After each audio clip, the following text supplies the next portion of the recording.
क्या वाकई एआई इंसानी नौकरियों को खा जाएगा? एक और जहां पूरी दुनिया आर्टिफिशियल इंटेलिजेंस के डर से कांप रही है, वहीं इंफोसिस के फाउंडर एनआर नारायण मूर्ति ने एक ऐसा बयान दिया है जिसने बहस ही बदल कर रख दी है। नारायण मूर्ति अक्सर अपने बयानों को लेकर चर्चा का विषय बने रहते हैं, कभी 70 घंटे वर्क आवर्स तो कभी चीन के 996 रूल की वकालत। लेकिन इस बार नारायण मूर्ति ने एआई को लेकर कुछ ऐसा कहा है जिसने एक बार फिर पूरे दुनिया की निगाहें अपने नाम कर दी है। दिल्ली यूनिवर्सिटी के एक प्रोग्राम में उन्होंने युवाओं यानी कि यूथ को सफलता का वो मंत्र दिया है जिसे हर किसी को जानना चाहिए।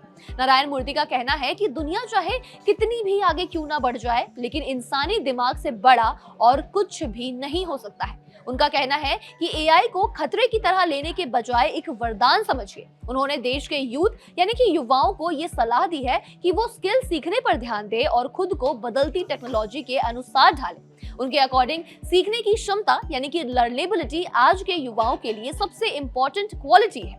मूर्ति ने देश के युवाओं को देश का सबसे बड़ा असेट बताया है। अपने बचपन का एक किस्सा साझा करते हुए उन्होंने बताया कि स्कूल में शेयर्ड रिसोर्सेज का जिम्मेदारी से इस्तेमाल करने की सीख ने उनकी बिजनेस एथिक्स को काफी हद तक आकार दिया है। उनके अनुसार यही मूल्य है जो आगे चलकर इंफोसिस जैसी बड़ी कंपनी बनाने में उनके काम आए। उन्होंने काफी गहरी बात भी कही।